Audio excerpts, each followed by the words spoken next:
The ear, nose, and throat department at Pittsburgh is the biggest academic department in the United States. And we currently have 42 doctors, and almost everybody is super specialized. Academic doctors are charged with teaching the next generation of physicians. The other big difference between private practice and academic medicine is we do research. What we're trying to do is identify new treatments, new instruments, better medications, so that the world of medicine is better tomorrow than it was yesterday.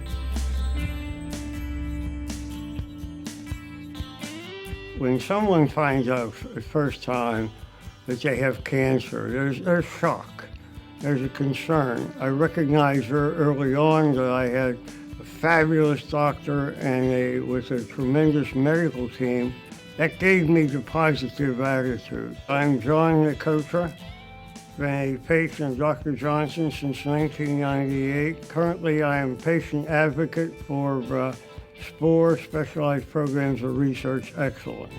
There are approximately 45,000 new cases of head and neck cancer each year in the United States, but this incidence appears to be rising and appears to be primarily due to a new cause for head and neck cancer, which is the human papillomavirus. Head and neck cancer is a really devastating disease. Historically, what we've been able to do for patients is cut out their tumors. But often when we cut out the tumor, we leave them with disabilities that are really difficult to manage. The other standard therapies are chemotherapy and radiation. And while they're effective when given in combination, they're hard to take, and we need to do better. When you've seen one tumor, you've seen one. And I think we see this a lot. And in the blood or in a patient's tumor, often we can discover a protein, otherwise known as a biomarker. This allows us to develop better treatments and understand why a therapy may need to be shifted to something that works better. At the University of Pittsburgh, we think we're at the cusp and the forefront of that, in part because of the resources devoted and the generosity of our patients to help donate blood and tumor specimens. The University of Pittsburgh Medical Center is unique in that we have the largest number of dual console robotic systems in the country. This allows two surgeons to operate on a patient at the same time. For using the robot, we can actually avoid these external incisions. This really reduces the disfigurement that patients suffer from, and it significantly improves the quality of life. Not only that, but these patients are able to return to work in a much quicker fashion. The natural future direction from this is to develop new technologies and new tools to improve the care for our patients with robotic surgery. We have established a collaboration with the Carnegie Mellon University and their excellent team of robotic scientists to bring together a group of scientists and surgeons and really bridge the gap between basic robotic science and clinical care. This is truly a translational effort and is in fact the first in the world to address this important problem. These people are not only physicians, they are also involved in research to find cures, to find the best possible treatments that are available.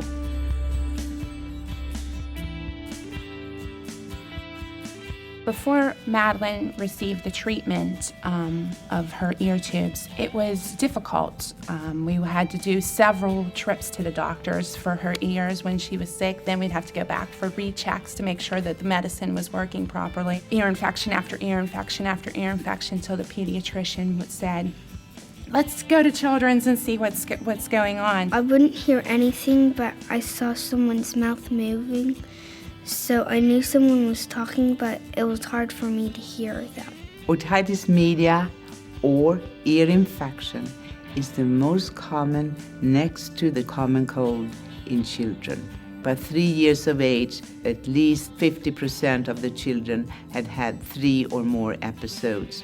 I work in pediatric ear, nose, and throat. I do research in the ENT Research Center.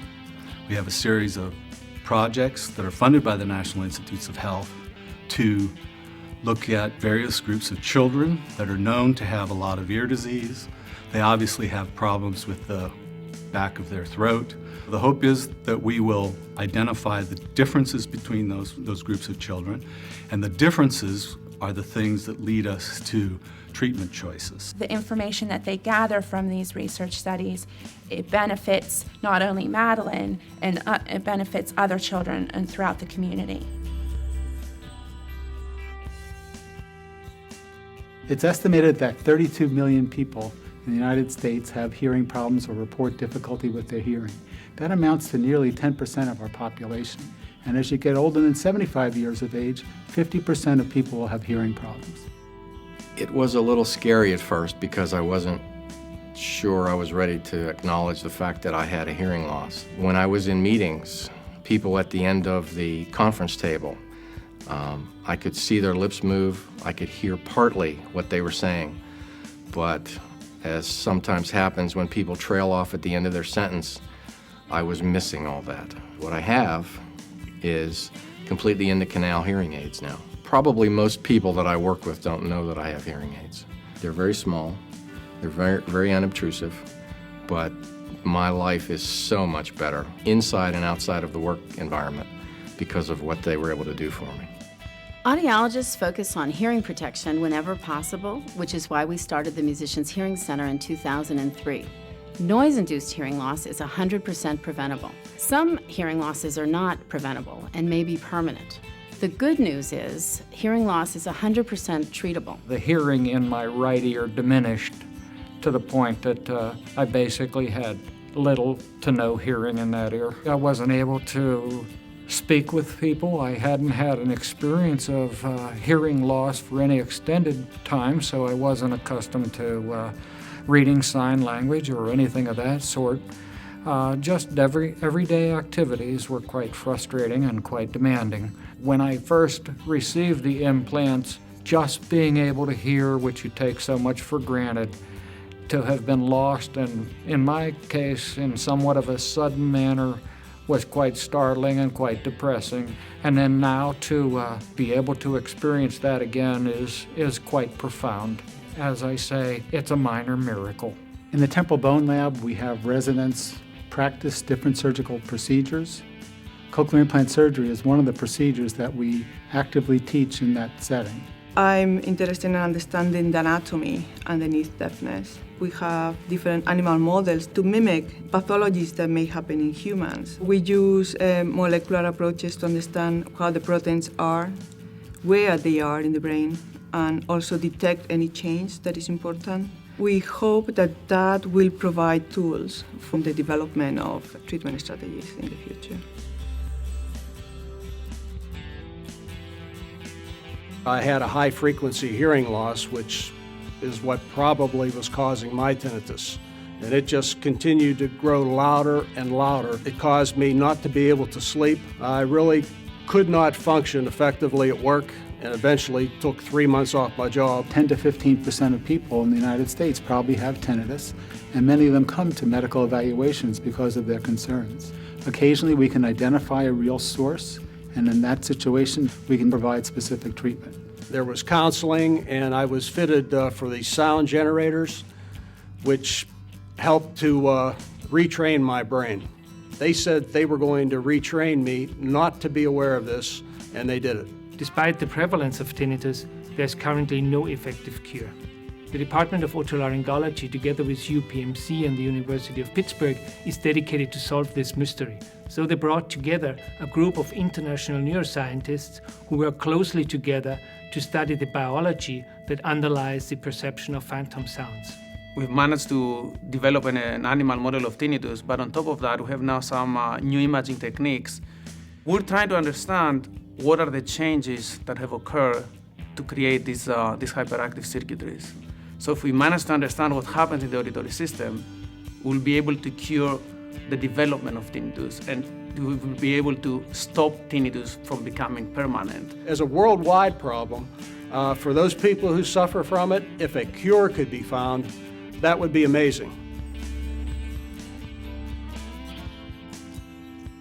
I have bilateral vestibular loss. It throws my balance off and also sends the signal to my eyes to move when I'm moving. So anytime I'm moving, everything's shaking. I fall, I lose my balance a lot, I crawl up the steps, I can't go anywhere with lots of lights like stores, which was where I work. I used to be able to play soccer with the kids, run around the yard, do yard work, mow the lawn, dance. 1 in 3 Americans report dizziness to their doctor. 7.5 million people each year go to their doctor for their dizziness.